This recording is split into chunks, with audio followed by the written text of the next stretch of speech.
Hello and welcome back. कैसे हैं आप सब लोग। आज के इस वीडियो में हम अपनी कंट्री में जो मेजर क्रॉप्स हैं वो कौन कौन सी हैं और उनको किस तरीके की टेम्परेचर की, किस रेनफॉल की ज़रूरत होती है, आज के वीडियो में हम इसको डिस्कस करेंगे। तो चलिए स्टार्ट करते हैं आज का अपना टॉपिक। देखिए, इंडिया में बहुत सारी फूड और नॉन फूड क्रॉप्स उगाई जाती हैं। फूड क्रॉप्स में भी बहुत सारी ग्रीन क्रॉप्स और नॉन ग्रीन क्रॉप्स उगाई जाती हैं। ऐसा इसलिए हो पाता है क्योंकि जो सॉइल होती है, जो क्लाइमेट होती है और जो कल्टीवेशन प्रैक्टिसेस हैं उनमें बहुत ज़्यादा डिफरेंस होता है। इसकी वजह से इतनी वाइड वैरायटी की जो क्रॉप्स हैं उनको ग्रो करना पॉसिबल हो पाता है।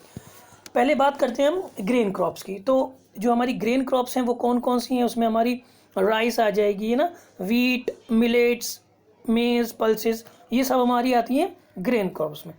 तो देखिए, राइस ये हमारा it is the staple food crop of measure of the people India, है ना। तो हमारे जो इंडिया है उसमें बहुत सारे जो हमारे पीपल्स हैं उनकी जो स्टेपल डाइट है, ये मेन है ना, डाइट में आता है राइस। बहुत ज़्यादा इसको पसंद करने वाले लोग हमारे देश में होते हैं। तो देखिए, सेकेंड लार्जेस्ट प्रोड्यूसर राइस की अगर हम बात करें तो हमारा देश जो है वो सेकेंड लार्जेस्ट प्रोड्यूसर है, ओके, आफ्टर चाइना। तो चाइना का नंबर 1 आता है, नंबर पोजीशन प्रोडक्शन में, और इंडिया की सेकेंड नंबर पे आती है। इसके अलावा इसको जो लगभग 25 डिग्री सेल्सियस से ज़्यादा टेम्परेचर की रिक्वायरमेंट होती है। इसके अलावा ये इसको हाई ह्यूमिडिटी की ज़रूरत होती है, साथ ही साथ 100 सेंटीमीटर से ज़्यादा रेनफॉल की ज़रूरत होती है। अगर हम स्टेट्स की बात कर लें तो हरियाणा, पंजाब, यूपी, ये कुछ मेजर प्रोड्यूसिंग स्टेट्स हैं। अब बात कर लेते हैं हम वीट की।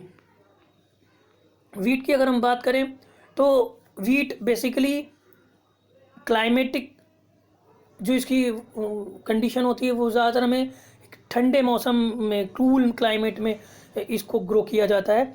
और अगर हम राइस के बाद बात करें तो राइस के बाद सेकंड जो इम्पोर्टेंट सैरल क्रॉप है ना, सेकंड जो हमारी क्रॉप है वो खाई जाने वाली, यूज़ करने वाली, कंज्यूम की जाने वाली, वो वीट है। राइस के बाद वीट का नंबर आता है।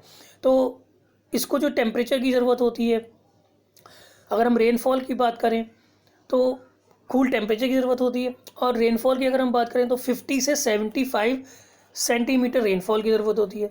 अब अगर हम बात करें स्टेट्स के, मेजर जो स्टेट्स हैं वो हमारे पंजाब हो गए, हरियाणा हो गए, उत्तर प्रदेश हो गए, मध्य प्रदेश, बिहार, राजस्थान, ये कुछ मेजर स्टेट्स हैं जहाँ पर हमें वीट का प्रोडक्शन किया जाता है। अब हम बात करते हैं मिलेट्स की। अगर हम मिलेट्स की बात करें तो मिलेट्स में 3 क्रॉप्स को या 3 फसलों को, 3 फसलें इसके अंदर ऐड होती हैं, शामिल होती हैं, ज्वार, बाजरा और रागी। जो ज्वार, बाजरा, रागी जो है वो मिलेट्स की ही क्या है, फसल हैं।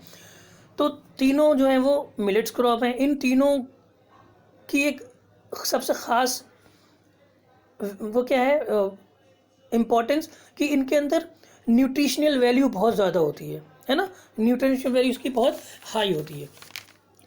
अगर अब हम बात करते हैं एक एक करके कि इसमें जो ज्वार है, अगर हम ज्वार की बात करें तो ज्वार को सबसे ज़्यादा जो प्रोडक्शन होता है वो महाराष्ट्र में होता है, बाजरे का सबसे ज़्यादा प्रोडक्शन यूपी में होता है, और रागी का सबसे ज़्यादा कर्नाटका में होता है, ओके। अब हम बात करते हैं मेज़ की। तो मेज़ देखिए, मेज़ को जो 21 सेल्सियस की ज़रूरत होती है ना, 21 से 27 अप्रॉक्स ज़रूरत होती है टेम्परेचर की। और अगर हम स्टेट्स की बात करें तो कर्नाटका, यूपी, बिहार, ओके, ये हो गया मेज़। अब हम बात करते हैं पल्सेस की। अब अगर हम पल्सेस की बात करें तो पल्सेस, जिनको हम दालें भी कहते हैं, और ये इनके अंदर एक ख़ासियत ये है कि ये ड्राई कंडीशन में भी ग्रो हो सकती हैं। इसको लेस मॉइस्चर की ज़रूरत होती है ना। और राजस्थान, यूपी, एमपी, ये कुछ मेजर प्रोड्यूसर स्टेट्स हैं। अरहर होगी, मूंग हो गई, उड़द हो गई, ये कुछ दालों के हमारे इंडिया में जो ग्रो करी जाती हैं दाल, उनके नेम है कुछ फेमस, अरहर वगैरह। चलिए अब हम बात करते हैं नॉन ग्रेन क्रॉप्स की, है ना, नॉन ग्रेन क्रॉप्स की, अदर देन क्रॉप, यानी कि food crops other than grain या नॉन ग्रेन क्रॉप्स भी हम कह सकते हैं। इसमें हमारा आ जाएगा sugarcane, oilseeds, tea, coffee etcetera. Okay, तो पहले हम बात कर लेते हैं शुगर केन की। तो देखिए शुगर केन हमारा 21 डिग्री सेल्सियस से 27 डिग्री सेल्सियस तक की हमें टेम्परेचर की ज़रूरत होती है, यानी कि शुगर के प्रोडक्शन के लिए 21 से 27 डिग्री सेल्सियस की टेम्परेचर की रिक्वायरमेंट होती है। रेनफॉल की अगर हम बात करें तो 75 टू 100 सेंटीमीटर। अगर हम स्टेट्स की बात करें, मेजर प्रोड्यूसिंग स्टेट्स, तो वो हमारे यूपी हो गया, हरियाणा हो गया, है ना, महाराष्ट्र हो गया, ये कुछ मेजर प्रोड्यूसिंग स्टेट्स हैं शुगर केन के। अब बात करते हैं हम ऑयल सीड्स की। अगर हम इन 2015 के अकॉर्डिंग अगर हम बात करें तो हमारा नंबर सेकंड नंबर पे आता है ना। India was the second largest producer of groundnut. तो ग्राउंडनट क्या है, एक एग्जांपल है ऑयल सीड्स का, चाहे वो हम ग्राउंडनट बोल दें या मस्टर्ड बोल दें, कोकोनट बोल दें, सोयाबीन बोल दें, सनफ्लावर बोल दें, ये क्या है, ये कुछ क्रॉप्स हैं किसकी, ऑयल सीड्स की। तो अगर हम मूंगफली की बात करें, ग्राउंडनट की बात करें, तो 2015 के अकॉर्डिंग हमारी जो पोजीशन है वो सेकंड है वर्ल्ड में सबसे ज़्यादा ग्राउंडनट के। अच्छा, इसका कुकिंग के लिए नो डाउट इसका कुकिंग के पर्पस के लिए यूज़ किया जाता है ना। आंध्र प्रदेश, तमिलनाडु, गुजरात, ये कुछ मेजर प्रोड्यूसिंग स्टेट्स हैं ऑयल सीड्स के। अब हम बात कर लेते हैं टी की। T cultivation is example of plantation agriculture. ये हम इससे पहले वीडियो में बता चुके हैं कि जो टी की जो कल्टीवेशन होती है वो एक एग्जाम्पल भी है किसकी, एग्जाम्पल ऑफ प्लांटेशन एग्रीकल्चर की। तो टी जो है वो हमारा ट्रॉपिकल एंड सब ट्रॉपिकल क्लाइमेट में ग्रो होता है। Need soil full of fertile, तो इसको जो है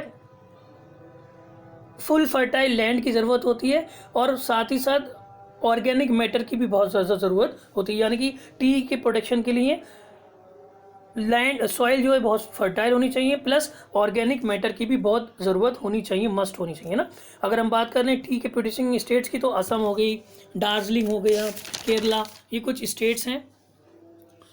चलिए अब हम बात करते हैं नेक्स्ट कॉफ़ी की।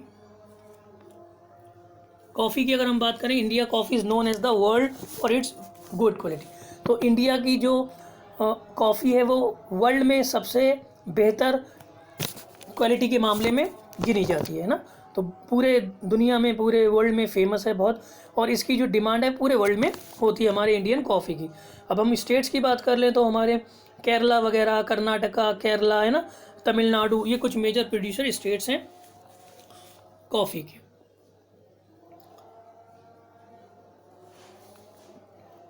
चलिए अब हम बात करते हैं हॉर्टिकल्चर क्रॉप्स। हॉर्टिकल्चर क्रॉप्स क्या होते हैं जानते हैं? Horticulture crops means vegetables, fruits की जब कल्टीवेशन की जाती है, खेती की जाती है, एग्रीकल्चर की जाती है, तो वो हमारे कहलाते हैं हॉर्टिकल्चर। अगर हम हॉर्टिकल्चर की बात करें तो हॉर्टिकल्चर के मामले में हमारी सेकंड पोजीशन आती है वर्ल्ड में। अगर हम पर्टिकुलर फ्रूट्स की बात करें तो महाराष्ट्र में मैंगो, केरला में बनाना, जम्मू कश्मीर में एप्पल एक्सेट्रा, है ना। तो और एक बात, अगर हम पूरे वर्ल्ड में वेजिटेशन की प्रोडक्शन की बात करें तो हमारे देश में वर्ल्ड का 13% यानी कि 13% जो वेजिटेशन का प्रोडक्शन होता है। ये कुछ एक्स्ट्रा नॉलेज थी। चलिए बात कर लेते हैं हम नॉन फूड क्रॉप्स की। नॉन फूड क्रॉप्स में हमारी रबर आ जाएगी, सिल्क आ जाएगी, कॉटन, जूट, है ना, ये नॉन फूड है जिनको हम फूड में यूज़ नहीं करते।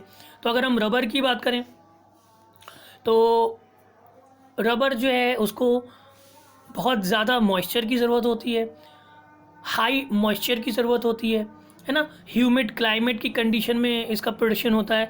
लगभग 200 सेंटीमीटर से ज़्यादा इसको रेनफॉल की ज़रूरत होती है। 25 डिग्री सेल्सियस से ज़्यादा टेम्परेचर की ज़रूरत होती है।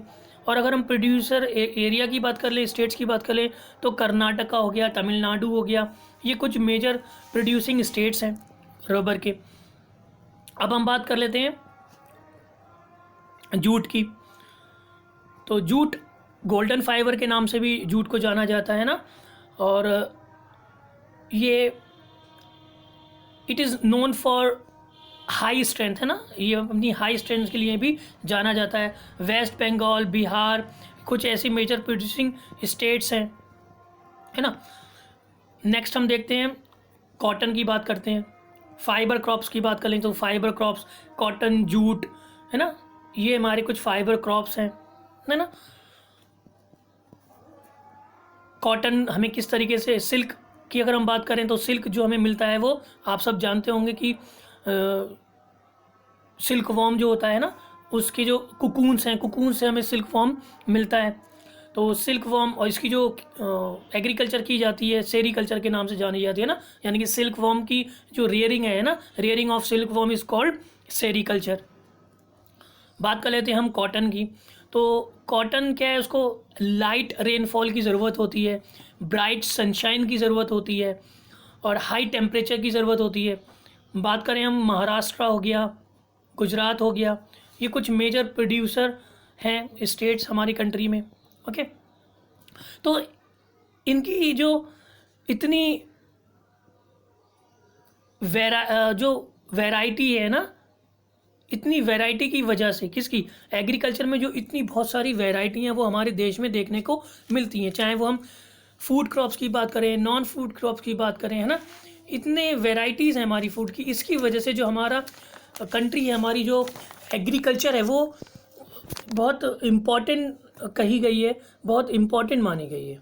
यही रीज़न है हमारी एग्रेरियन बेस्ड इकोनॉमी का, या यही हमारा इम्पोर्टेंस है एग्रीकल्चर की। तो आज के वीडियो में हम इतना ही रखते हैं, नेक्स्ट वीडियो में हम इसके आगे का देखेंगे। तब तक के लिए बाय बाय, टेक केयर।